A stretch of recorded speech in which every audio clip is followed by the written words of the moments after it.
Hello students, welcome to law school and previous year question session, जिसमें आज हम CLAT 2019 में पूछे गए current affairs and general studies के क्वेश्चंस को डिस्कस करेंगे। In a previous videos we have already discussed the year 2020 and 2022 में पूछे गए जो क्लैट के सवाल थे, उन्हें हमने डिस्कस किया है already. I hope you enjoy that video and got an idea कि किस लेवल के क्वेश्चन जो हैं आपके क्लैट एग्जाम में जनरल स्टडी पार्ट से पूछे जाते हैं। तो चलिए स्टूडेंट, आज 2019 में पूछे गए क्लैट के क्वेश्चंस को डिस्कस करेंगे। First of all, let us know that how many questions were asked from current affairs and static part, static GK. So around 50 question जो थे आपके 2019 में आपके बेसिकली जनरल स्टडी पार्ट से पूछे गए थे। सो जो कि एक लॉइंचर है आपके एग्जाम का, you can not take it lightly. Generally देखा गया है कि जनरल स्टडी पार्ट को स्टूडेंट थोड़ा हल्के में लेते हैं and they have to face the music at the time of examination. So you can't take it lightly, you have to be well prepared अगर आप अच्छा स्कोर, अगर आप इंश्योर करना चाहते हैं अपनी सिलेक्शन। चलिए स्टूडेंट, शुरू करेंगे आज का सेशन। पहला सवाल स्क्रीन पे है, the chief central information commissioner at present is. 2019 का है, इसलिए मैं जो है आपसे ऑप्शन में जो गिवन है आंसर, उसके साथ जो जो अभी करंट है 2022 में, वो भी डिस्कस करूंगा। These are the four options you have. Chief information commission, CIC commission की यहां बात हो रही है। हाँ जी स्टूडेंट, सुधीर भार्गव हैं, RK Mathur, Sridhar Acharyulu and Handoo. These are the four options you have. तो सही जो आंसर है स्टूडेंट यहां पे ऑप्शन नहीं, सुधीर भार्गव जो है ये बेसिकली उस समय 2019 में आपके जो थे CIC कमिश्नर थे। ऑलराइट, इस समय बात करें तो यशवर्धन कुमार सिन्हा इन 2022, यशवर्धन कुमार सिन्हा जो है वो आपके CIC हैं, चीफ इंफॉर्मेशन कमिश्नर हैं। अब ये CIC है क्या, इस पर भी बात करते हैं। CIC is basically establish under the central government act, जो आपका एक्ट था 2005 का, ठीक है जी, राइट टू इंफॉर्मेशन एक्ट। इसके तहत ही CIC की अपॉइंटमेंट करी गई थी। जो एक और इंपॉर्टेंट फैक्ट है इससे related, that it is not a constitutional body. ये आपकी कॉन्स्टिट्यूशनल बॉडी नहीं है, it's a non constitutional body. What does it mean कि भाई इसमें इसको इस बॉडी का कहीं भी हमारे कॉन्स्टिट्यूशन में प्रोविजन नहीं है। चलिए student, question number 2, India has recently set up the latest ISRO satellite tracking and data reception centre in. हाँ जी student, Maldives, Sri Lanka, Bhutan and Nepal. These are the four options you have. Question number 2 is on your screen. India has recently set up the latest ISRO satellite tracking and data reception center. सही answer है option C. ठीक है जी, India ने basically जो है इसरो के माध्यम से एक satellite tracking and data reception centre establish किया है। हिमालयन रीजन, भूटान एक छोटा सा देश है आपके ईस्टर्न हिमालयज में, तो वहां पर जो है भारत ने ये पहल करते हुए एक ट्रैकिंग सिस्टम जो है, एक ट्रैकिंग सेंटर यहां पे एस्टेब्लिश किया है, सो दैट जो भी आपके हिली रीजन के स्टेट्स हैं उनको फायदा मिल सके, जिसमें आपका नेपाल और Bhutan primary important two states हैं। Also because India is a leading nation of South Asia, तो कहीं ना कहीं इंडिया की रिस्पॉन्सिबिलिटी बनती है, सार्क में भी लीडिंग सदस्य है, उस हिसाब से भी देखें तो इंडिया का ये स्टांस कमेंडेबल है। Talk about question number 3 now. The number of complaints with the banking ombudsman registered during 2018 increased by option A 10%, 15%, 20% and 25%. These are the four options you have students. Question number 3 is on your screen. The number of complaints with the banking ombudsman registered during 2018 increased by कितना percent increase मिला है, हुआ है basically complains में। हाँ जी students, जो registered हुई है बैंकिंग ऑम्बुड्समैन में। सो सही आंसर है डी, 25% जो है इंक्रीज देखने को मिला है कंप्लेन्स का। ठीक है जी, तो बहुत ये कह सकते हैं कि तेजी से ये आंकड़ा बढ़ा है, बैंकिंग ऑम्बुड्समैन में शिकायतें बढ़ी हैं 2000 जो 18-19 का समय काल रहा है। चले question number 4, which of the following formally quit from UNESCO recently. अब ये रिसेंटली का मतलब 2019 का है, करंट अफेयर्स का ये सवाल है स्टूडेंट 2019 के अकॉर्डिंग। USA ऑप्शन है, China, Sweden and India.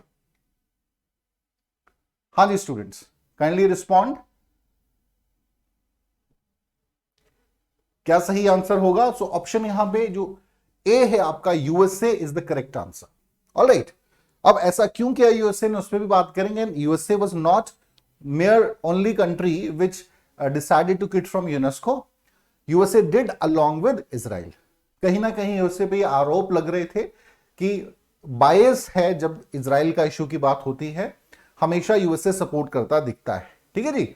So because of this reason, on 1st January 2019, USA decided to quit from UNESCO along with Israel. चलिए जी, question number 5. The maximum punishment for the cyber stalker imposed by an anti-terrorism code in Pakistan is. Question number 5. 14 years, 5 years, 14 years, 10 years and 24 years. हाँ जी students, answer करेंगे question number 5 का सवाल ने.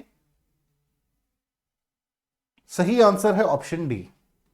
ठीक है जी, 24 years punishment. ये क्यों दी गई इस पे बात करेंगे. ये 2019 का ही इंसिडेंट है कि भाई एंटी टेररिज्म जो कोर्ट है पाकिस्तान का, उसने सजा दी 24 इयर्स की कि जो आपके कुछ स्टॉकर्स थे, साइबर स्टॉकर्स, वो ब्लैकमेल कर रहे तकरीबन 200 लेडी डॉक्टर्स एंड नर्सेस को, और जो सोशल मीडिया के माध्यम से, सोशल मीडिया में उनकी जो पर्सनल डिटेल्स हैं उनको वो डाल देंगे, उनके अकाउंट्स को हैक करके, ऐसी धमकियां मिल रही थी. फाइनली उनको अरेस्ट किया गया, उनके खिलाफ कार्यवाही करी गई, और फाइनली जो कोर्ट है उसने डिसाइड किया, एंटी जो टेररिज्म कोर्ट है, 24 साल की सजा दी गई.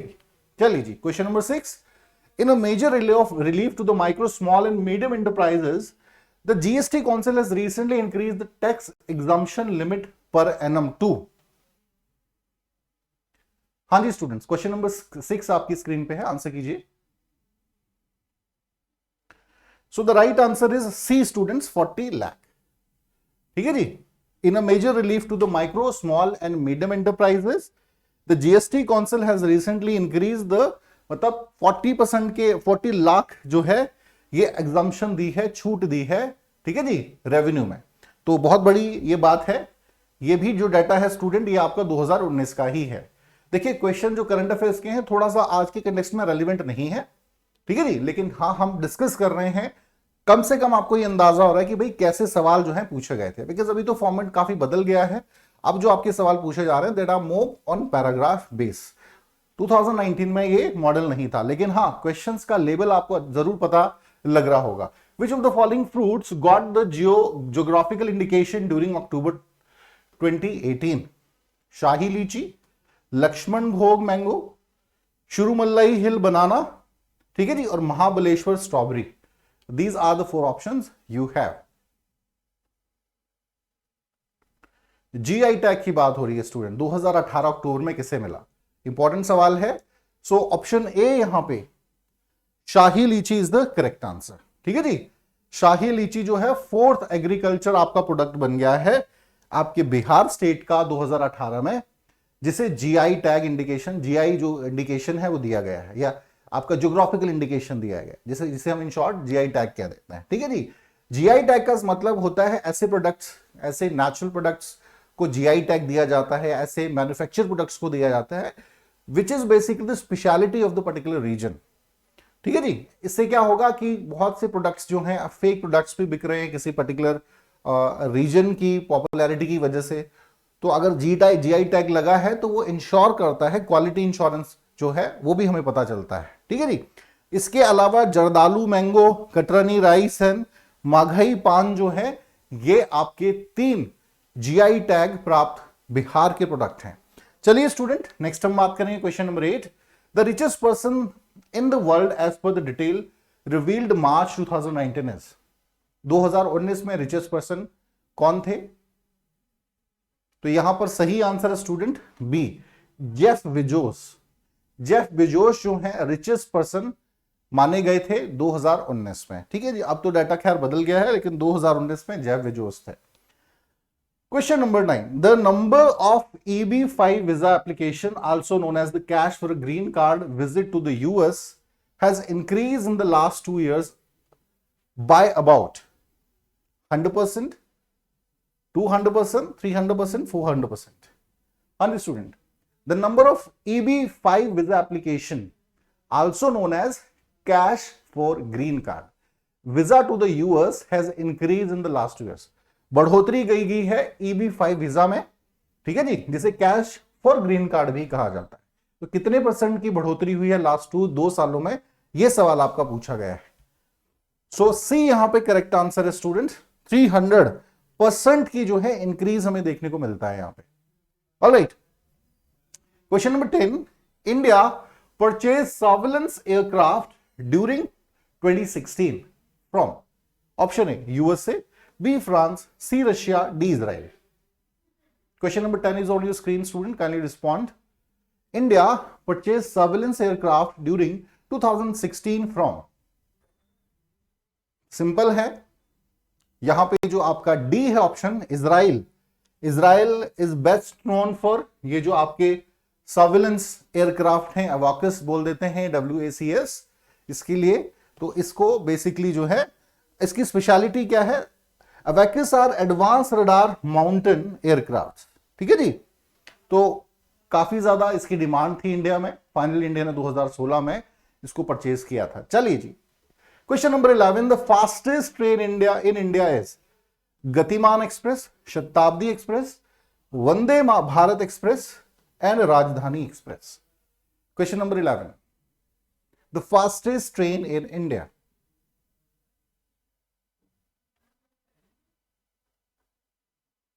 हाँ जी student, kindly answer. So option C यहां पे करेक्ट है जी, वंदे भारत जो है भारत की सबसे फास्टेस्ट ट्रेन है, ठीक है जी। इसे ट्रेन 18 भी कहा जाता है and it is basically an intercity semi high speed train which is operated by Indian Railways. अब इसके 2 प्राइमरी रूट्स हैं, पहला है न्यू दिल्ली टू वैष्णो देवी, ठीक है जी, जो आपका कटड़ा है, श्री वैष्णो माता देवी कटड़ा स्टेशन है वहां तक, और दूसरा है न्यू दिल्ली टू वाराणसी। तो दीज आर द 2 बेसिकली जहां पर वंदे भारत एक्सप्रेस चलती है। चलिए जी, question number 12, the first humanoid police robot was introduced in the state of, option A Karnataka, B Delhi, C Gujarat, D Kerala. हाँ जी student, the first humanoid police robot, तो सही आंसर जो है वो है आपका ऑप्शन डी, केरला, ठीक है जी। Kerala State Police has become the first police force in the country to incorporate the world's first humanoid robot. तो इंपॉर्टेंट है स्टूडेंट्स, और इसकी घोषणा चीफ मिनिस्टर जो हैं पिनराई विजयन, उन्होंने इसकी घोषणा करी। Question number 13, the world's first diesel to electric locomotive twin engine of 10,000 horse power was flagged off इन।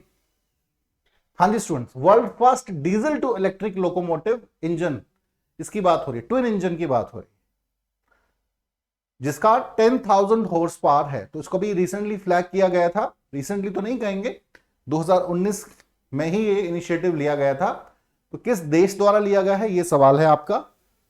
चारों ऑप्शन आपके सामने हैं, USA, China, India and South Korea. चलिए student, kindly answer. So option यहां पे स्टूडेंट सी, इंडिया पहला देश ऐसा बना है, ठीक है जी, दुनिया का, जिसने world first diesel to electric locomotive twin engine जो है इंट्रोड्यूस किया है, and it was flagged by our prime minister Narendra Modi. चलिए जी, क्वेश्चन नंबर 14 को डिस्कस करेंगे अब। The headquarters of international solar alliance consisting of more than 121 countries is located in. ISA की बात हो रही है, India, South Africa, Malaysia, China. International solar alliance,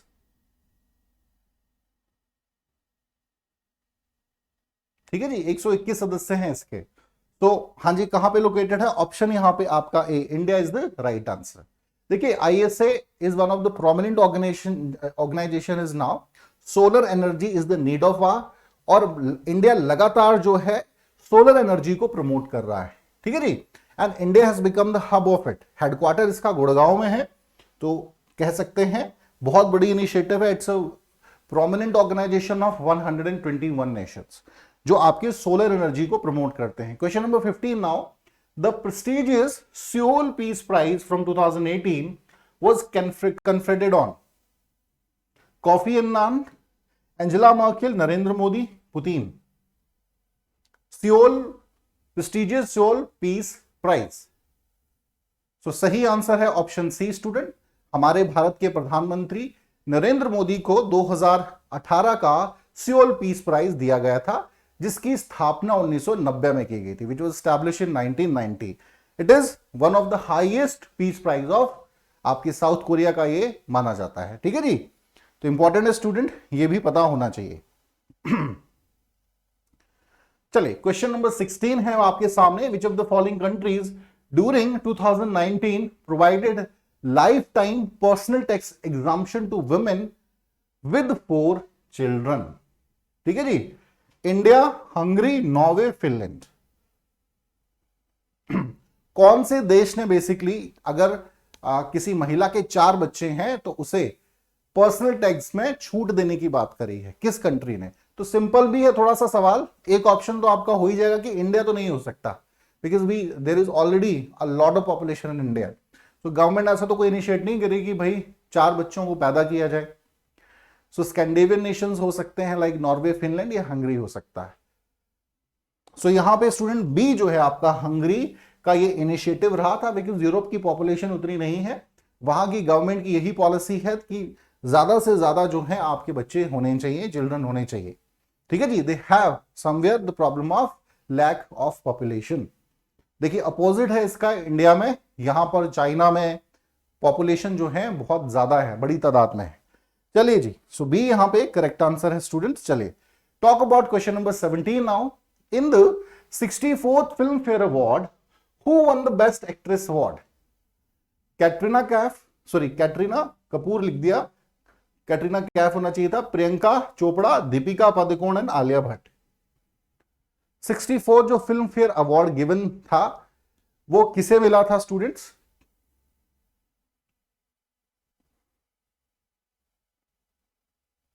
हाँ जी, kindly answer the question. Simple सवाल है, 64th फिल्म फेयर अवार्ड जो था आलिया भट्ट को दिया गया। उनकी फिल्म राजी, एक राजी इनकी फिल्म आई थी, उसके लिए बेस्ट परफॉर्मर का अवार्ड इन्हें मिला था, बेस्ट एक्ट्रेस का अवार्ड दिया गया था। आलिया भट्ट यहां पे D option is the correct. ठीक है जी, अब देखिए स्टूडेंट, ये क्वेश्चन जो करंट अफेयर के हैं ये आपको फायदा नहीं देंगे आज, लेकिन आपको इतना पता चल रहा है अच्छा फिल्म फेयर से भी सवाल पूछा गया है। तो अभी 66 फिल्म फेयर अवार्ड है, उनमें किसे मिला है ये आपको आपके एग्जामिनेशन पॉइंट से इंपॉर्टेंट हो जाएगा। At least you got an idea कि कैसे सवाल जो है, किस लेवल के क्वेश्चन जो है आपकी परीक्षा में, आपके एग्जाम में पूछे जा रहे हैं।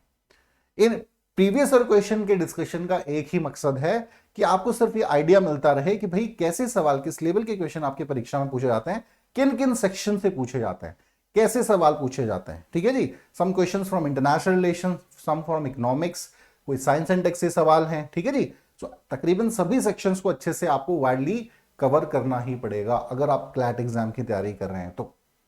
और न्यूज़पेपर रीडिंग इज मस्ट। अगर आप अखबार नहीं पढ़ते हैं, न्यूज़पेपर नहीं पढ़ते हैं, आपको समस्या आएगी। इंग्लिश न्यूज़पेपर रीडिंग आदत डाल लीजिए, बिकॉज अभी तो फॉर्मेट भी बदल गया है, पैराग्राफ गिवन है, एंड जनरली ये देखा गया है कि मैक्सिमम जो पैराग्राफ्स हैं हिंदू, जो द हिंदू है वहां से लिए गए हैं, या फिर आपके जो इंडियन एक्सप्रेस है उससे लिए गए हैं। ठीक है, टाइम्स ऑफ इंडिया से लिए गए। सो एटलीस्ट इनमें से एक न्यूज़पेपर आप फॉलो करेंगे, it will help you lot to understand the topics, और आपकी लैंग्वेज पे भी पकड़ बनेगी, समझने में भी आसानी रहेगी। चलिए स्टूडेंट, अगले सवाल पाएंगे question number 18 now. Recently, the government of India relaxed the angel tax norms for startups and enhanced the investments limit to rupees 25 crore, 20 crore, 15 crore and 30 crore. ठीक है जी, इंडिया ने रिलैक्स किया है एंजल टैक्स नॉर्म्स में, ताकि जो new startups हैं उनको एनहेंस किया जा सके, उनमें इन्वेस्टमेंट बढ़ाई जा सके। तो बड़ी बड़ी कंपनियां हैं वो इनमें ज्यादा से ज्यादा स्टार्टअप्स में पैसा लगाएं। तो कितना इन्वेस्टमेंट की जो है बेसिकली बात करी है, तो ऑप्शन स्टूडेंट यहां पे ए जो है आपका बिल्कुल करेक्ट है, ऑप्शन ए। ठीक है जी, गवर्नमेंट ने 2000 ये बेसिकली 19-20 का ही इशू है, जब ये घोषित किया कि ज्यादा से ज्यादा जो मल्टीनेशनल कंपनीज हैं स्टार्टअप में इन्वेस्ट करेंगी, तकरीबन 25 करोड़ तक की जो है इन्वेस्टमेंट की एक लिमिट इसमें रखी गई है, सो दैट स्टार्टअप्स को ज्यादा से ज्यादा बूस्ट भारत में मिले। चलिए जी, talk about question number 19 now. India's first chairperson of Lokpal, Lokpal ombudsman जो सिस्टम है इंडिया, उसकी बात हो रही है। Justice Deepak Mishra, justice Dilip Bhosale, justice PC Ghosh and justice Thakur.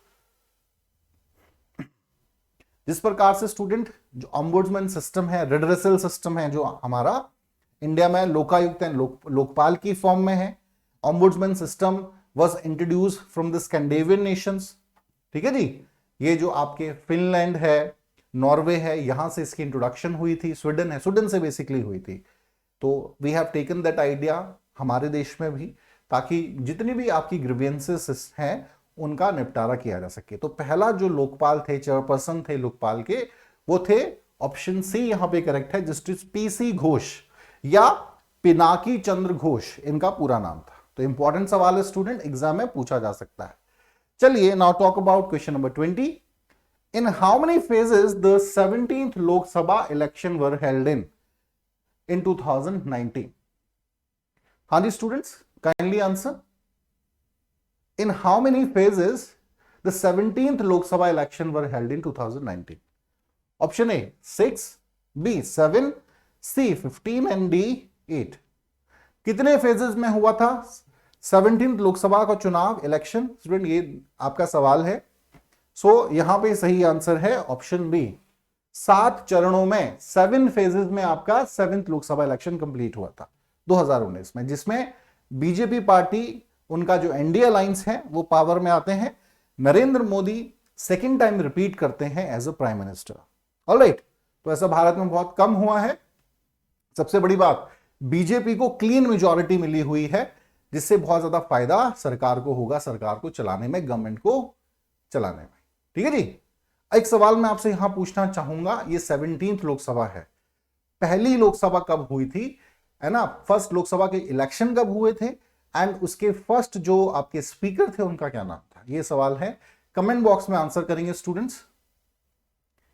when would be the first Lok Sabha election took place and who was the first speaker of the Lok Sabha? So 1952 is the answer student, in 1952। ठीक है जी, पहले लोकसभा के election हुए थे, Congress party उसमें विजय रही थी। ठीक है जी, and Pandit Jawaharlal Nehru became the first prime minister of India in that election. From 52 to 64 Pandit Jawaharlal Nehru जो हैं भारत के प्रधानमंत्री रहे हैं। एंड उस समय जो लोकसभा थी, इसके फर्स्ट स्पीकर का नाम था जीवी मावलंकर।